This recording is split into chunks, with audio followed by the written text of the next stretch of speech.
Hello, what nuts, Humpty Dump Nuts, and we want the cup nuts. I'm just going to lie and say that it is 11:59 a.m. U.S. on Wednesday, June 12th, and this is What Chaos, presented by Prize Picks Daily Fantasy Sports Made Easy. Use promo code What Chaos for a first deposit match up to $100. My name is DJ Bean, that is Peter Blackburn, and that is Sean DePaz. Pete, what's your favorite thing about it being 11:59 a.m. right now? That you're lying about it. No, I'm not. No, we just... I don't like this. The show started at 11:59. We don't have to lie when it did, in fact, start at 11:59. Did you start at 11:59? You sure about that? The countdown started at 11:59. Okay. If it did not, I will take the blame because I had to take sweet old Penny Lane here out to go pee before the show started. I think that hopefully our viewers love Penny enough that they can excuse any tardiness Stan said for it the right sake here. of her comfort. All City Music started at 11:59. That's when the show starts. Hell yeah, right. Okay, the show started. Great. Speaking of time stuff, I'm liking these days because I'm seeing a lot of like this day in NHL history stuff. And around this time of year, all the stuff that happened this day is like big stuff. Yeah. You know what happened this day in NHL history? I do because I saw it earlier this morning, but now I can't remember. I think like the 2019 Blues won the cup. Maybe I did see that. I remember it was Alex Ovechkin, the Stanley Cup celebration. I want to say or something. Well, that that seems way too early. June 12th.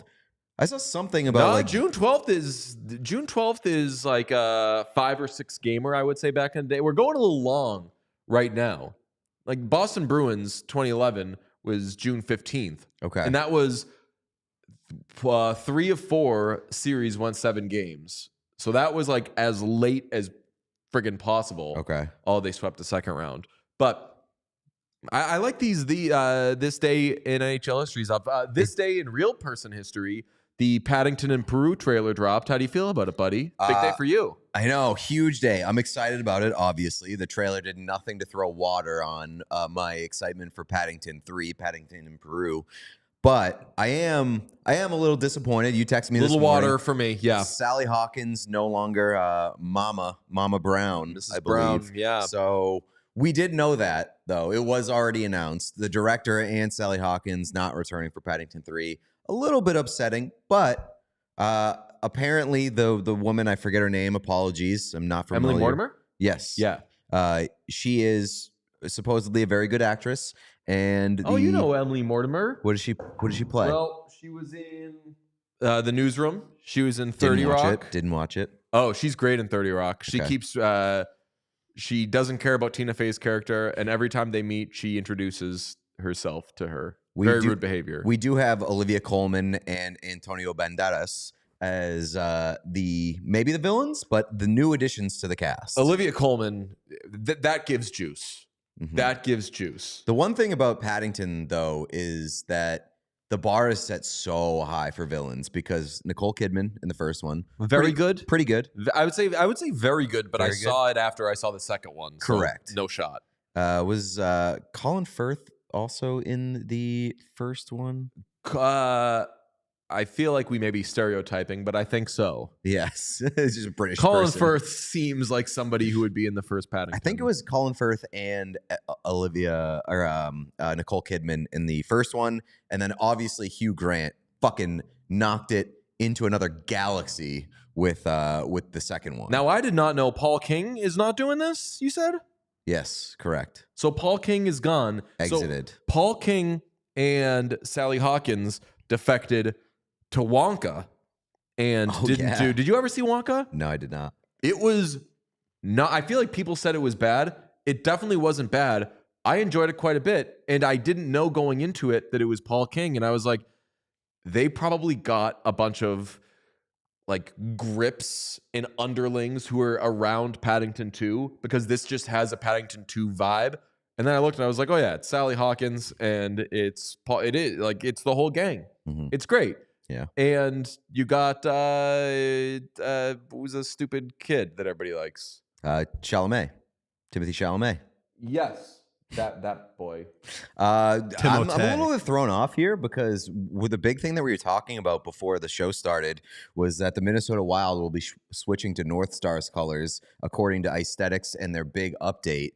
Now, I just saw on my timeline, Michael Russo, who we talked about yesterday, is somebody that I fucking love and trust and is very close to the Minnesota Wild, just tweeted, "Zero truth to this. The Minnesota Wild tell me, not based in fact." Okay, so I trust Michael Russo. I trust Michael Russo so much. Implicit. You may trust him so much. I trust him implicitly. With anything regarding the Wild, Mike Russo is my go-to source. So, like, deserve to trust a meter is broken when it comes to Roostog. 1,000%.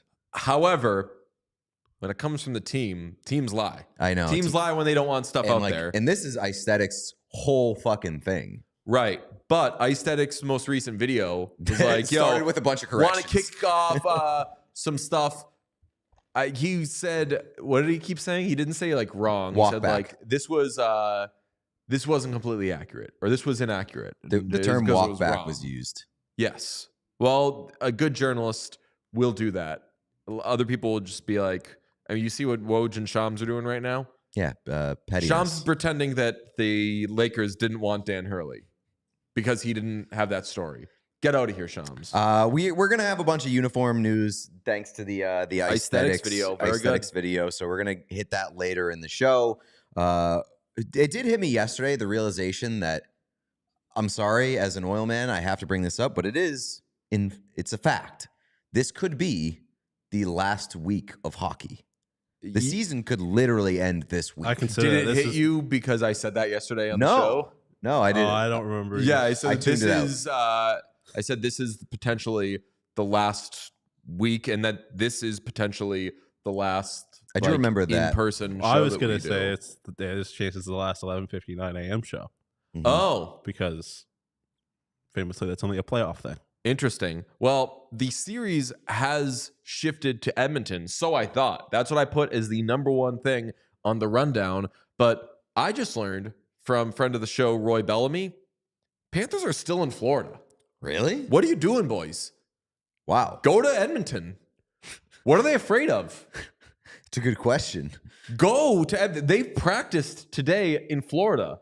Are they basking in like the glow of their 2 victories to start this series?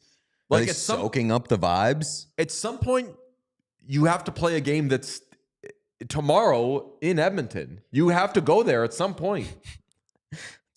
Are they dwelling What's going on? Are they dwelling on the past too much? I don't know. It's blowing my mind. Sean? I mean, it's definitely bad behavior if that's the case. Only thing I will say is that I Sounds know like you don't trust Roy. it was I'm receiving that news through you. So if anything, it's I don't trust you. Fair. Famously, it was raining in Florida during Game 2, and it's supposed to be raining a lot this week in Edmonton. I heard, so maybe it was some flight delays. Oh, that's what I guess the chat is saying. Chat's saying that, yeah. Okay. Per Roy Bellamy, I'm gonna do something you're not supposed to do. Roy Bellamy probably went from Florida to Edmonton. So he was able to do it. No, he's in Florida. Oh, okay. Right now. Famously, All right. Gene and Petey went from Florida to Edmonton. So On from the Florida to scene. wherever they went on their way to Edmonton. If they could do it, the team could do it. Yeah. So it seems like, I'm not going to reveal my source here, but there might be like flight route issues because of the weather. And the fact that there's no direct flights from Florida to Edmonton. Well, are the Oilers But I in mean, no, Edmonton? they're chartering. That's true, I guess, for the team, yeah. But it brings me to this question. What are they afraid? What do they do? Why are they in Florida? Go to Edmonton. I'd agree. In theory, that'd make a whole lot of sense. Just like get there. The Panthers, the Oilers right now must be like, we got them right where we want them. Not in here. Florida. Not here. I mean, famously, I don't think the Oilers want the Panthers in Florida because it hasn't gone well for them in this series. But per the rules, I forget what rule this is. If the Panthers don't show up tomorrow, the Oilers get that dub.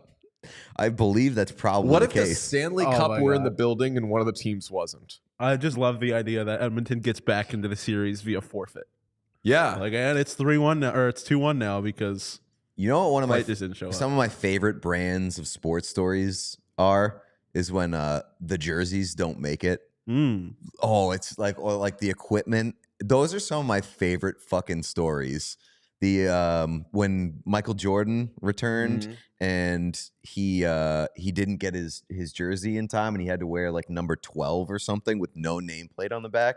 Oh, that shit warms my heart. I feel like it happened a Mo couple Vaughn years had to buy a jersey off like a fan or something before a love game. that. Really? Yeah. I feel like, was it Michigan a few years ago that had to wear the practice jerseys or something like that in college basketball? That shit is the best. Yeah. Imagine the Panthers having to play a Stanley Cup Final game wearing some like bullshit like Oilers practice jerseys.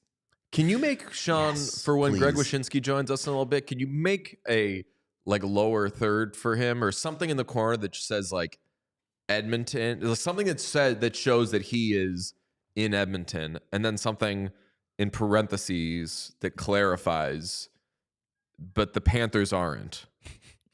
Well, you're gonna have to work quick because he I don't literally know just if that's called in. gonna happen. Maybe we could do an ad read and then we can get to him. You don't have to make the lower third, but I have questions for Greg about where the fuck these goofballs are. They're dicking around. And also, you said that you like the stories where the jerseys don't arrive in time and there's a mix-up. When you leave as late as the Panthers are leaving, you are asking for that kind of shit because you forget to pack a toothbrush. You forget to pack a whatever. You arrive and you say, oh, shoot, has anyone seen my stinking elbow pads? And it's like, the game's in 5 minutes, guy. Too late. You're just going to have to go without elbow pads. And then when you elbow someone in the face to make up for what happened to Sasha Barkov, it's just a whole mess and you end up hurting your elbow. Today's episode is brought to you by, are we just doing Shady Rays today? Shady Rays, speaking of not having things. Shady Rays. They have so many You have things. Shady Rays. Yeah. I don't currently have them with me because I misplaced them, but that's okay because Shady Rays replacement policy is second to none. We know that the process of you go on the website and all the options are there. They're so great. They come in different colors. They're all polarized. Amazing, perfect way to get ready for this spring and summers. But where the fuck is it? The lost or broken replacement policy is unlike anything I've ever experienced in my life. So if you don't love your shades, you can exchange them for a new pair or worry-free returns within 30 days. There's no risk when you shop. Their team always has your back with personal and fast support. Exclusively for our listeners, Shady Rays is giving out their best deal of the season. Head to shadyrays.com and use code AC35 for 35% off polarized sunglasses. That ain't the 15er or the 20er that you're getting from some other places. 35% off polarized sunglasses. Try for yourself. The shades rated 5 stars by over 300,000 people. Joining us now from Edmonton is not a Florida Panther because they are not there. They're dicking around doing God knows what in Florida. But Greg Wyshynski is on the scene in Edmonton. Greg Wyshynski, ESPN. Hi, friend. Hello, how are you? I am here. I got here last night under cover of darkness to avoid tropical storms and all sorts of malarkey that I imagine are impacting lots of people today in Florida.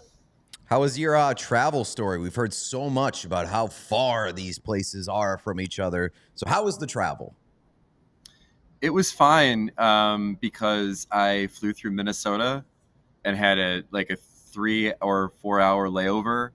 So I just ate a couple Juicy Lucy's and slammed some IPAs and wrote a story for the site today. Because as you know, boys, about what is WestJet. beer? It's not brain juice. You also tweeted about WestJet offering boozy flight meal packages, which respect. They have combo meals on WestJet that are a can of Pringles, a small bottle of Bacardi, and a Coke. Which again, I mean, like Canadian technology well ahead of ours, boys. I don't That's know what we call a boy dinner. Yes, exactly. What I noticed was that one of those combos had coffee crisp, and I guess I didn't consider that once you get onto the Canadian plane, They got Canadian snacks. kind of in Canada. Yeah. Like that is their jurisdiction. So you can get the coffee crisp. So are you fucking those things up or what? I didn't eat on the plane. I had 2 Juicy Lucy's in the airport. I just told you that. Two Juicy Lucy's is outrageous, by the way. To those who don't know, a Juicy Lucy is a burger with a gob of cheese in the middle of it. It is fantastic, and it is a Minnesota staple. Yeah, if cooked correctly, the cheese spits at you like an Egyptian asp. So it's pretty dope. Listen, I planned my eating day around going to the Minnesota airport and eating Juicy Lucy's while I was waiting for my flight to Edmonton. But what we're talking about, the coffee crisp is sort of, I couldn't figure out if that's the burger or the fries in the WestJet combo meal. Like you've got chips, I go maybe that's the fries, and the coffee crisp is the protein in the combo meal. I don't know. I don't pretend to know anything about WestJet except that the plane looked like it was an Eastern Airlines plane from 1983, and I was considering asking the stewardess if I could smoke on the plane. Amazing. Yeah. I'm realizing you're in the arena. You're in the damn building.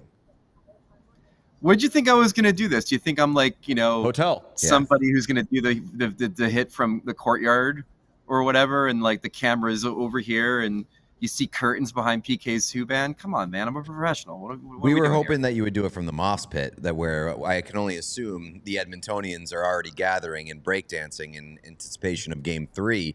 You said you don't pretend to know anything about something, but do you pretend to know anything about this series so far? Because I can't. I don't know anything about this series so far.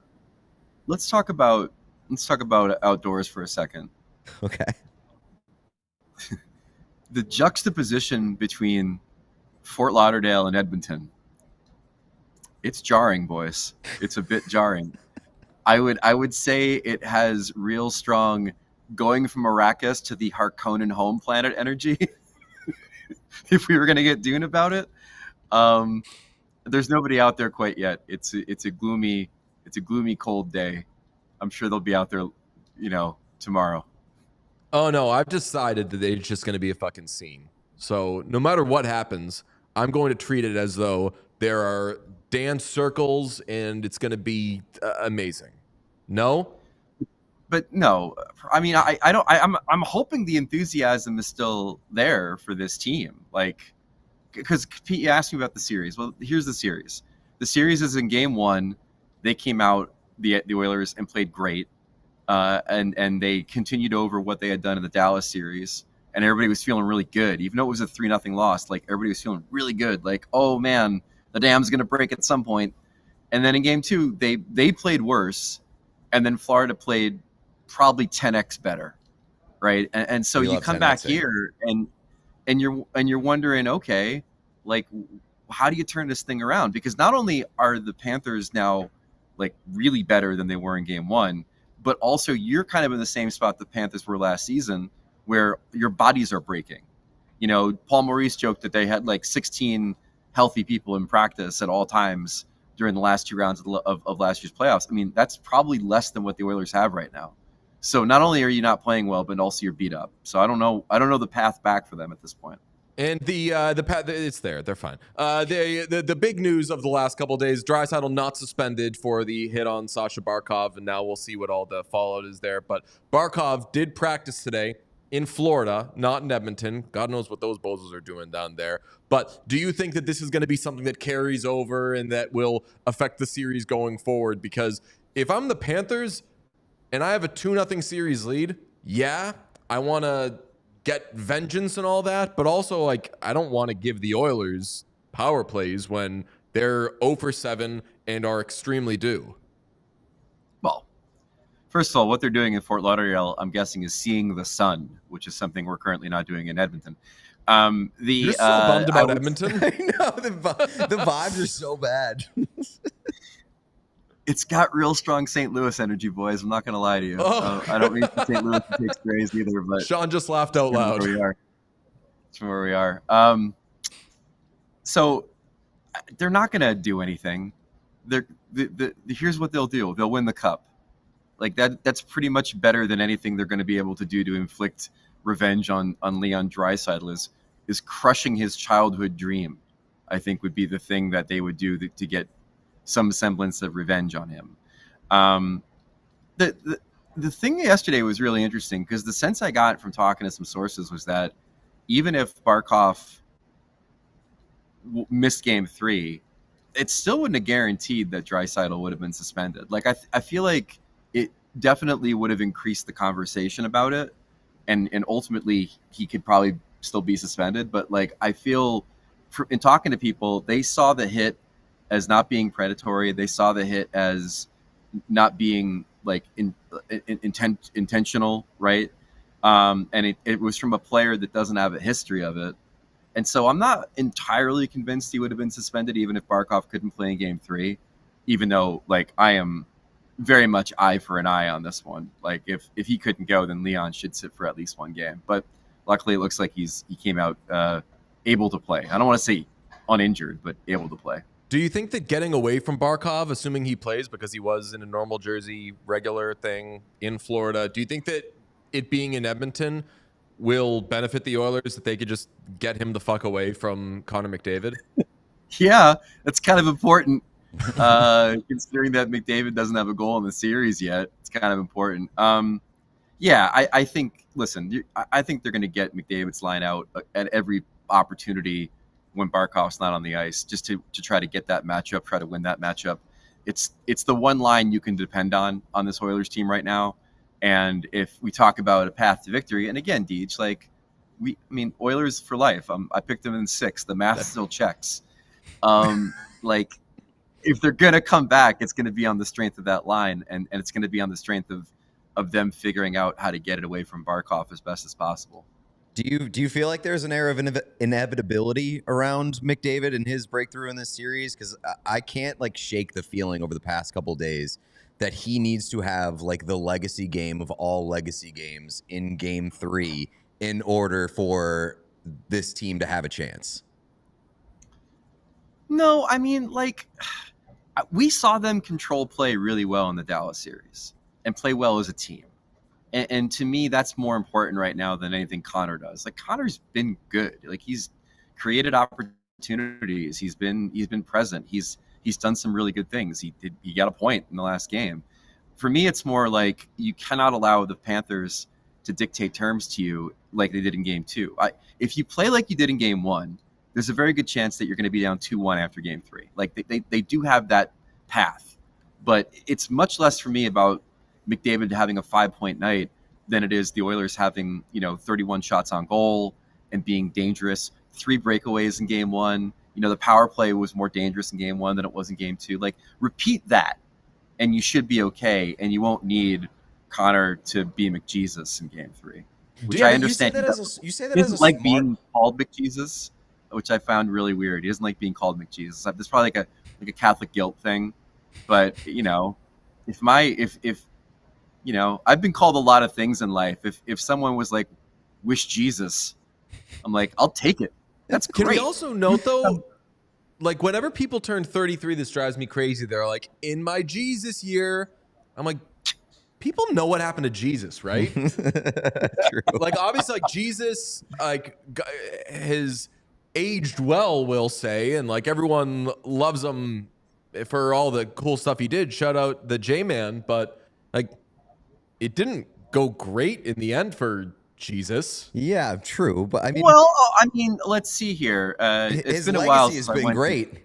His legacy has been great. He is beloved centuries after his passing, and also if he's got all my these memory commercials. serves me correct, yeah, he's got all these commercials. Like again, everybody reads a different book, right? But I think the one I read said my dude came back from the dead and ascended to heaven and is seated at the right hand of God, which makes him basically God's Darth Maul, if we're being honest. But also, I got that reference. But also, like, he's in a pretty good spot. So if you're 33 and you're like, I'm in my Jesus year, and DJ's like, that means you're gonna die, then you can come back and say, but my second act will be even better than my first. But Jesus was the original Nepo baby. People forget that. was. Exactly. No, for the thing about like your take on McDavid and he's not necessarily the problem. You're a smart person.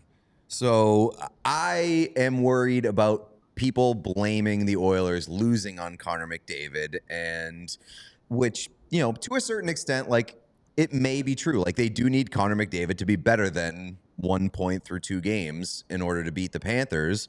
But I also think like I want the takeaway to be that the Oilers lost, not that Connor McDavid fucking blew it or cost them a chance at winning this series. So like, do you think when all is said and done, it seems like you have the energy of the Panthers are going to win this series.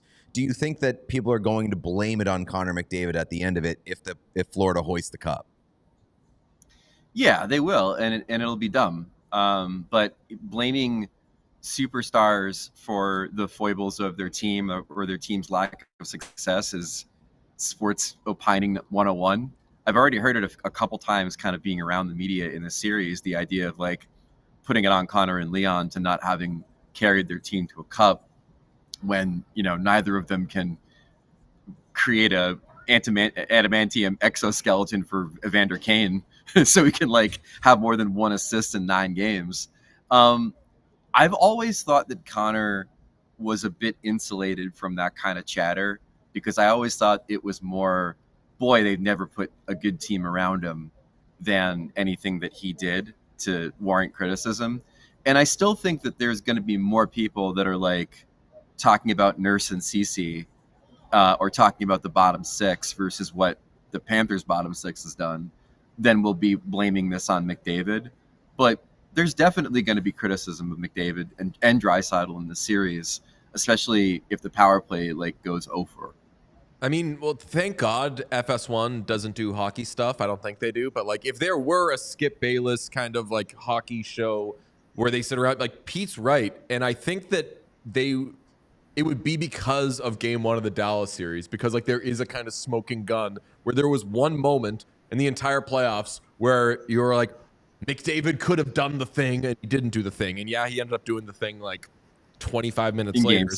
So it didn't really. No, I mean he did it in that same game. He ended up winning the game in double overtime. But I think that the fact that it's hockey also helps because like there's ridiculous talking heads, but they're not that level of it. You mentioned Draisaitl. I think that if there is a superstar that you could say like you kind of wish that guy got going, it isn't McDavid. It's not Kane because Kane isn't really a superstar. It probably is more Draisaitl where like if he can carry whoever he's playing with, and maybe Corey Perry gets back in the lineup.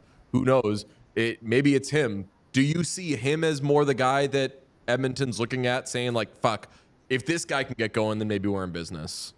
Yeah, I think so because ultimately you have plausible deniability of McDavid's lack of production if it ends up being that way because he's going up against Barkov, right? And so it's okay to lose that matchup, much like it was okay for many years to be like, I tried my best, but Patrice Bergeron, what can you do?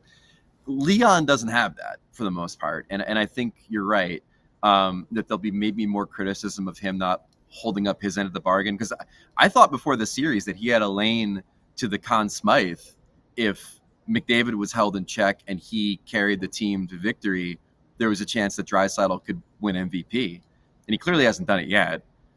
He still could do it, I guess. But it's funny when you start to kind of peel away the layers of this Oilers team, and then you're like, okay, Nuge, McDavid, Hyman, awesome line, and you're like Draisaitl, Dylan Holloway, the broken body of Evander Kane, Adam Henrique. Like you're kind of like, oh wait, they don't really have a lot surrounding their other megastar on this team.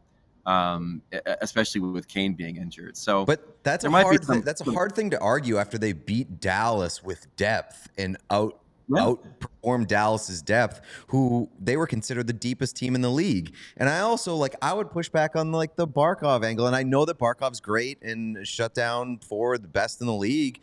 Connor McDavid is supposed to be like the second coming. We've already talked about it. So I think that you lose some steam in that, like, oh, well, he ran into Alex Barkov. McDavid's supposed to be better than everybody. Bergeron did it to Crosby. Like the unbelievable two-way, quote-unquote, perfect player who isn't the best player. historically, and I know that like we're talking about very few people, but like there is precedent. Even if like everyone would take McDavid over Barkov all day, but like Barkov's job, and sorry to answer the question for you, I'm just excited about it, is like he got smoked in game 1. He just didn't allow a goal. Yeah. So like that's surviving. Anyway. The other part of it too, Pete, is that like we're not talking about the last line of defense, which is Bobrovsky playing out of his mind in this series. Yeah. Like, I mean, that's the other part of it too, is like not only are they running into the best defensive forward in hockey, they're running up against an extraordinarily hot goalie. But I do appreciate after this nuanced discussion of should we blame Connor or not, Pete is in these squarely, man, LeBron's got to be better, man. It's all Dak Prescott's fault. I mean, if the Celtics win, I heard on the way in today, like, all right, Porzingis is hurt. Perfect. If Tatum doesn't go off tonight, we're going to learn a lot about him. And I'm like, why did the Celtics win? Like they're going to go. They're probably going to go up 3-0 tonight. But no, I'm just thinking that like with the way that this series is going and kind of the frustrations piling on Edmonton, the depth not showing up, Barkov maybe being hurt, it's shifting back to home ice where you can maybe get away from Barkov. I feel like McDavid has to have a huge game in game 3 in order to dispel what might be coming against him.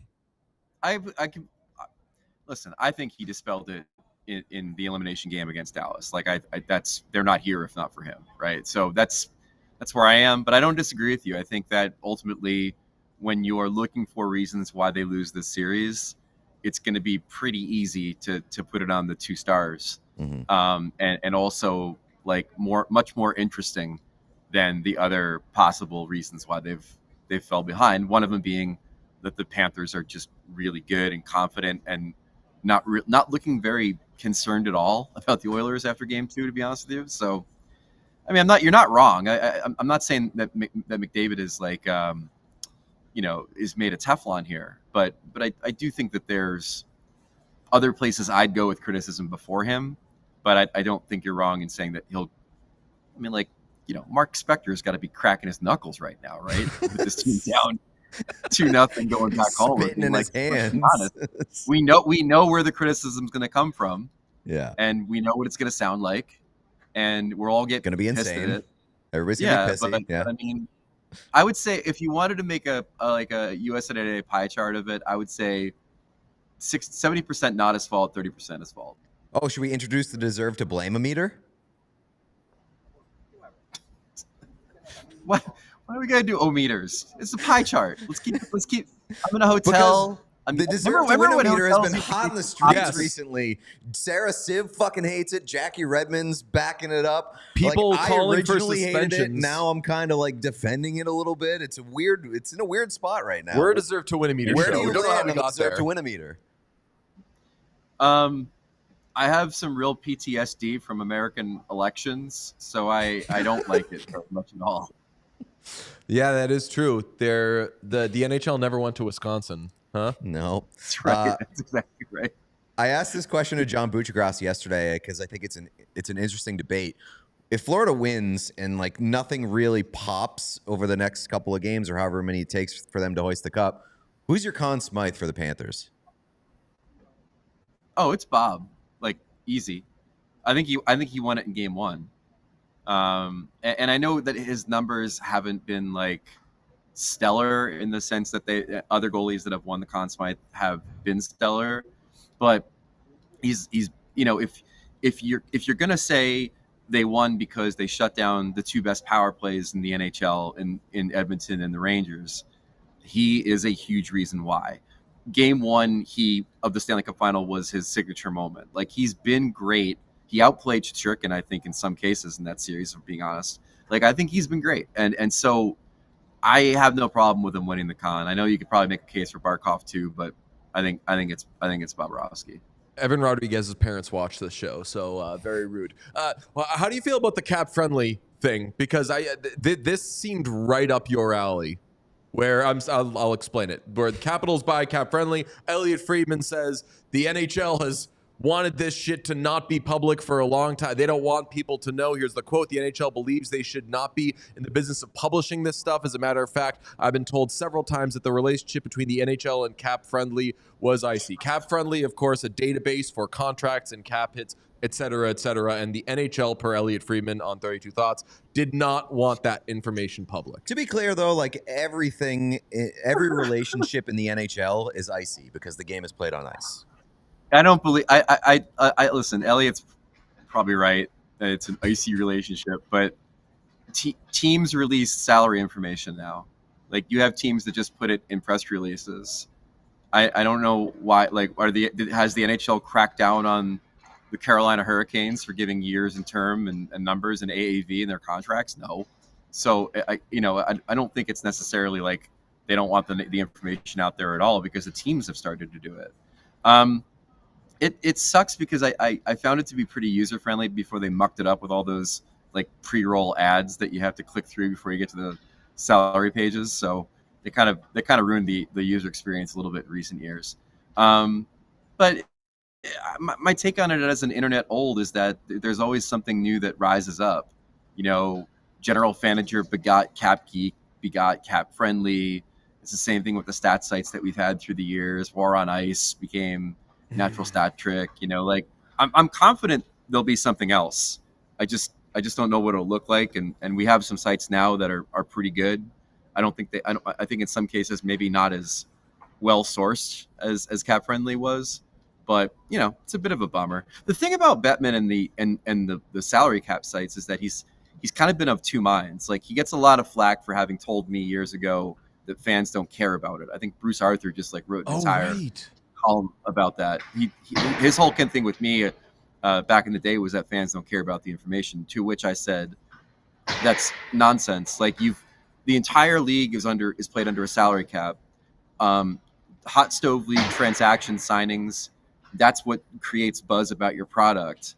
And you're not giving fans the tools they need to have those discussions, because we don't even know how much money the teams have. We don't know how much money these players make, like, on an official basis. So the idea that fans don't care about it is nonsense. But there's a bigger conversation to be had, and it kind of speaks to what Elliot said about, the information being out there. And I do wonder ultimately what the NHLPA's part in this is. Like, do the players want that information out there? Do they want their contract terms out there? Do they want their bonus money structure out there? I don't know.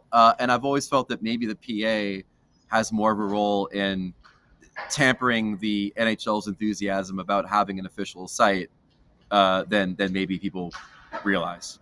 That was all out there in the first place just so guys could get paid what they were worth. Like, they wanted all the information to be public. So if we're doing the same job and we're in the same pair or whatever, and you make more than me when I'm up, it made sense to be public knowledge. So it would be really dated for the NHL to still think that shouldn't be out there. Yeah, and I know a lot of people are confused as to the purchase from the Washington Capitals perspective. A lot of people saw the response like, why don't they just use it and go online like everybody else? Why do they have to buy them? Can you explain why the Capitals might go out and purchase a site like Cap Friendly?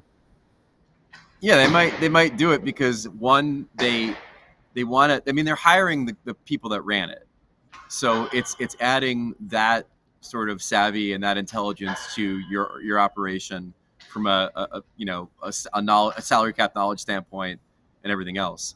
You're also creating the way it was explained to me by somebody who I spoke to was that to build out what they already do internally would have taken years and a lot more money than maybe they spent to acquire it.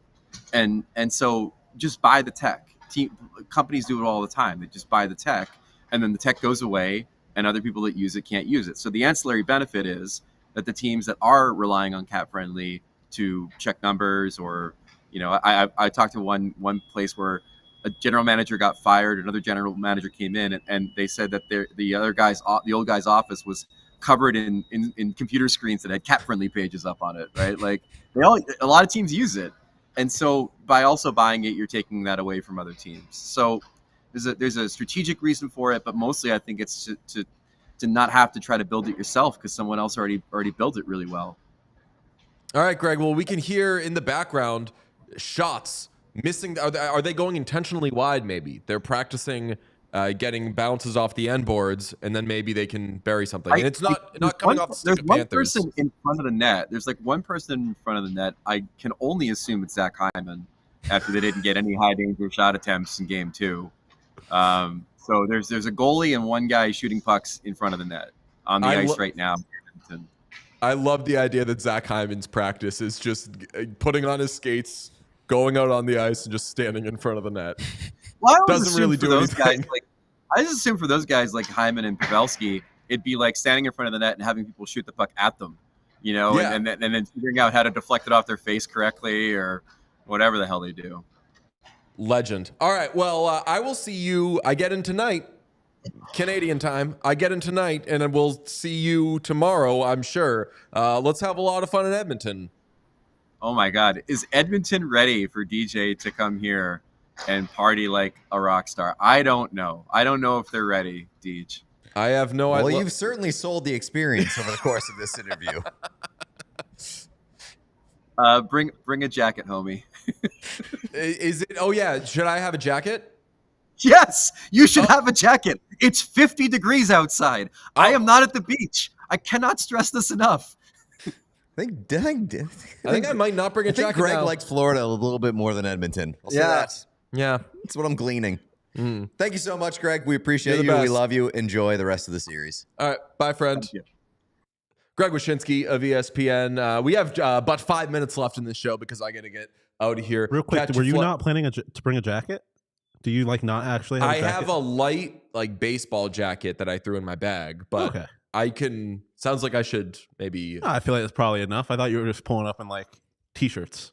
And so I was like, that's kind of a crazy move for Edmonton, but I do have a lot of t-shirts. Oh, you know what? I have my Bauer quarter zip I threw in there. There you go. So that's Love kind of that. a jacket. We're going to need that for Friday. Jerseys are called sweaters. It's true. Oh, that's true. Let's do some jersey talk because there's a lot of it. So. Yeah, per aesthetics. There's a whole video with a bunch of jersey updates. We'll hit the big ones. The Wild reportedly will make a permanent switch to bright green and yellow as primary colors to be rolled out in the summer of 2025 for the following season. Michael Russo has since said, no, that's not happening. But what would you think of those colors? I like them. I like the North Stars reverse retros that they did. I think it's an upgrade from what is perhaps the most lifeless and boring branding in the entire NHL. The Wild just really need a refresh. I saw a lot of people saying that they love the logo, keep the logo. I think the logo is okay. I don't think it's horrible. But again, I think the Wild are in desperate need of a complete refresh and kind of redefining themselves as an organization. Yeah, not refresh. Clear cash, the whole thing. Yeah. Wipe it all up. Butcher Gross was saying, what did he say? He said, flush it down the toilet. Flush it down the toilet? I don't think that it's a turd. I don't hate the current logo. I think maybe in 10 years we'll go back to that old logo and be like, damn, we loved this. Was a really good logo. I just think they need something different right now. My problem with the logo is that 50% of hockey fans don't even realize it's a bear. They don't even know what the logo is. Well, those fans are stupid. You can look at that and see that it's a bear. But is it exciting enough that you're going to look at it long enough to find out it's a bear? I feel like there's still people learning what the logo even is, and if it's not obvious immediately, it's probably a bad and sign for the logo. I'm a huge hat guy, and when I think of a logo, I'm like, will it look good on a hat? And I just don't think that the Minnesota Wild logo looks good on a hat. Agreed. North Stars logo would have looked good on a hat. I know they can't go back to the North Stars, obviously, but I'm glad that this is coming. I'm glad it's coming in 2025. Allegedly, maybe, who knows? They need a full rebrand. The other big ones, the Kings and Ducks will get a bit sparkly. Kings bringing back the chevron, the Ducks doing a redrawn Mighty Ducks logo with thicker lines and an intimidating orange eye. Also, the bottom of the stick, instead of being straight, hard edges, will be a bit curved, a bit round. I think that a lot of people are going to hear that and say, don't redraw the Mighty, keep the Mighty Ducks thing the way it is. I'm open to it because this is going to be so much better than what they have right now. Yep. That we will see, of all the changes that we're discussing, this will be the biggest improvement from one jersey to a new one. Yeah, and I mean the big discussion is going to be, why don't you just go back to the teal and eggplant, which obviously, if we all had our way, we would just say go back to that. But I'm glad that the Ducks are moving away from what is probably the worst jersey in the entire NHL and some of the worst branding, like that. The Duck foot logo is horrible. It is a horrible brand. Well, you're and not they've getting been rid of it. keeping the Mighty Duck in their closet, gathering dust outside of that third uniform for a while. And from all the things that I've heard, I'm excited about what we're going to see. I'm very, very excited that the Kings are doing the metallic silver. And then on the other side, like I don't want to say like their sister team or whatever, but like the team that they share South California with is going to have a complete like opposite of that, which is a shiny gold. It reminds me of Pokemon Gold and Silver. When they released those at the same time. I think that's very cool. I was a Pokemon Blue and Red guy. Really? Yeah, that's when I knew Pokemon. Pokemon Gold and Silver were awesome. I'm very interested to see K-Red. I like that. See, the Duck logo. People are still like the logo. People don't even realize what the logos are. They aren't getting rid of the web foot completely, though. They said they're redesigning it and using it as a secondary logo. That's fine. That's yeah, totally fine. I agree. I'm very interested to see what the jersey design is like and if they go back to kind of like the swoop thing that they had. They have to. I think so too. They have to. Especially if they plan on using a purple and teal third jersey, which is only things that people are suggesting. I don't think anyone said that it's actually happening. Like, I want the design to stay consistent and just have a change in the colors. Also, with the LA thing, I feel like it's important to point out that they're not just like bringing back the old chevron; they are redesigning that as well. Yeah. So it's going to be a refreshed look. But the interesting thing about the aesthetics, yeah, video that I found interesting that I pointed out to you guys before the show is that when they first launched these jerseys, like the orange reverse retro throwback, whatever you want to call it, and the chevron throwback, the second year that they had them, they only used them against each other. So I'm just wondering how long this has been in the works, because it kind of seems like these teams worked on it together. They talk. The chat saying that I don't need a jacket, that 50 degrees is fine, and that real men don't tap out of 50-degree weather. It's true. Real men don't like being comfortable. The chat that we had about tapping thing. out of the headlock yesterday was maybe the most polarizing discussion in show history. I feel like people were very split on the headlock behavior. But I don't think I think they just like wanted to disagree with one of us. I don't know if they were passionately on anyone's side. Like, there was a lot of disagreeing with you, but I didn't really get a lot of, and I agree with DJ. I think they were like, fuck all this and fuck these guys. I have a plane to catch, so we are going to wrap up. Tomorrow, we will do the show with some of us here, some of us in Edmonton, and it will be a great time because the series, even if the Florida Panthers don't want to, will shift to Edmonton. We will talk to you tomorrow. Bye-bye, friends. We all silly like the mayor.